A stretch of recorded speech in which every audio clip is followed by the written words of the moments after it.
we're doing the poem Reapers in the Mielie Field. Please remember that this is not the video where I do the line by line analysis, but this is the poem. This is the video where I do the themes, tone, diction, imagery, and overall effect. Please be sure to see my other video where I do the line by line analysis. Okay, let's just get straight in this poem. I cannot stress enough how badly this poem will come in your exams. So let's just decode everything. Faces furrowed and wet with sweat, bags tied to their wasps' waists. Women's reapers bend millie stalks, break cobs in rustling sheets, toss them in bags, and move through rows upon rows of maize. Behind them, like a desert tanker, a dust-raising tractor pulls a trailer, driven by a pipe-puffing man, flashing tobacco-stained teeth as yellow as the harvest grains.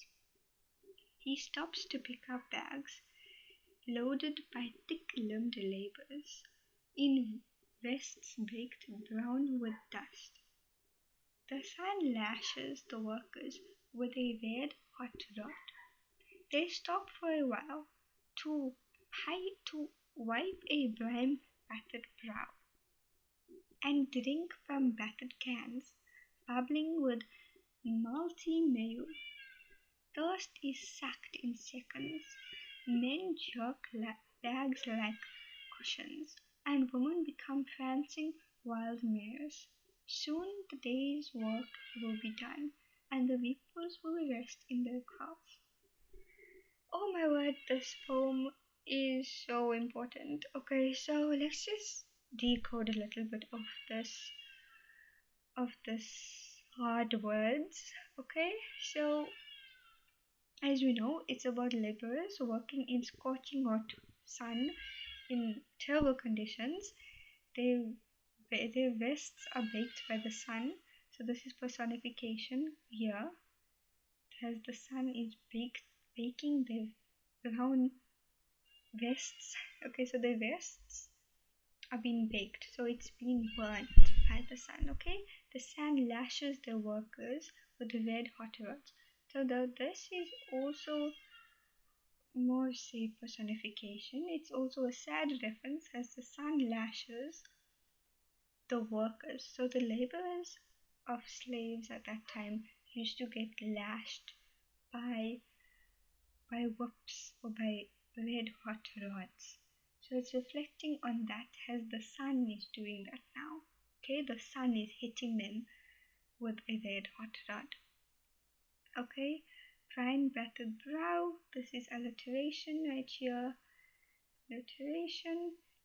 A malty mayo is a type of drink that they drink. Okay, and wild mares. Mares means female horses. Okay, so they prance around like female horses. Kraals, they rest in kraals. This word kraals means like a little shelter or home that they are going to rest in. Okay, we decoded that. Now let's go to the themes. The themes, always remember that there are many different themes in the poem. Okay, so the poem explores exploration of black labor under apartheid and the harsh reality of manual work. It contrasts the dignity and endurance of the reapers with the inhumane conditions they face.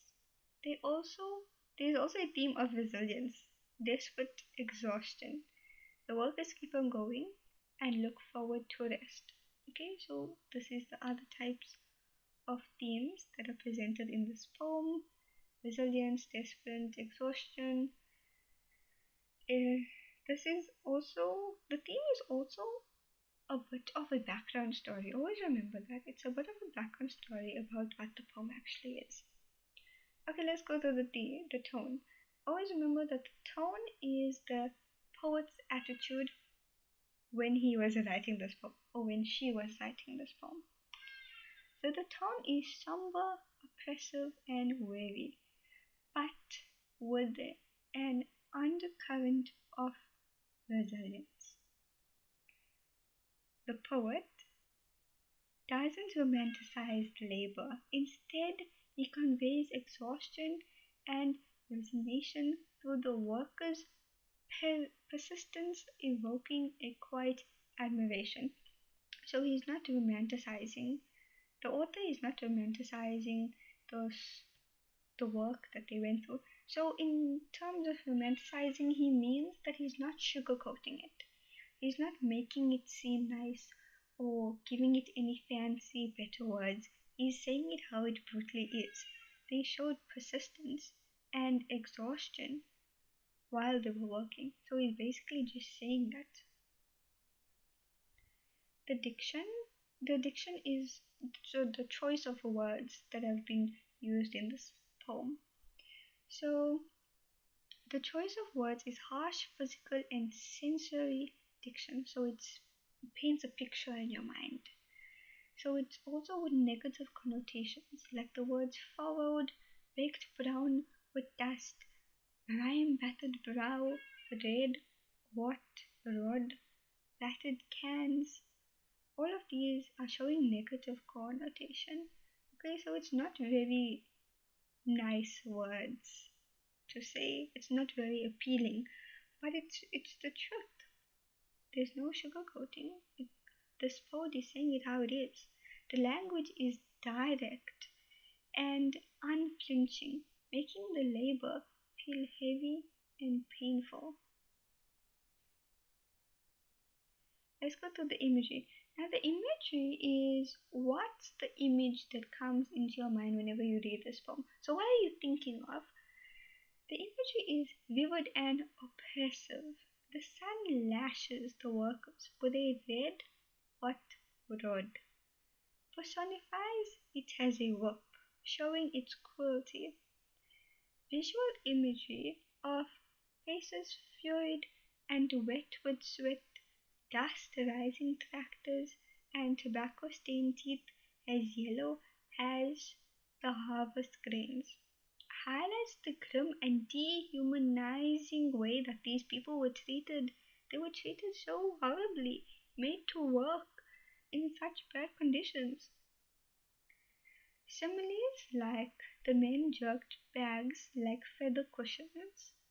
After rest, contrast the weight of the labors with brief relief.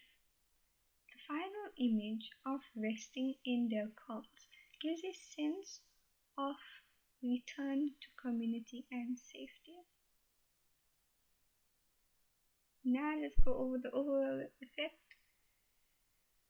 The poem moves from exhaustion to brief relief, showing the cycle of labor. The poem critiques exploration under apartheid, but also highlights the workers' endurance and humanity. And that's all for today. Stay tuned where I give questions and answers in my next video. Okay, thank you so much. Please like and subscribe.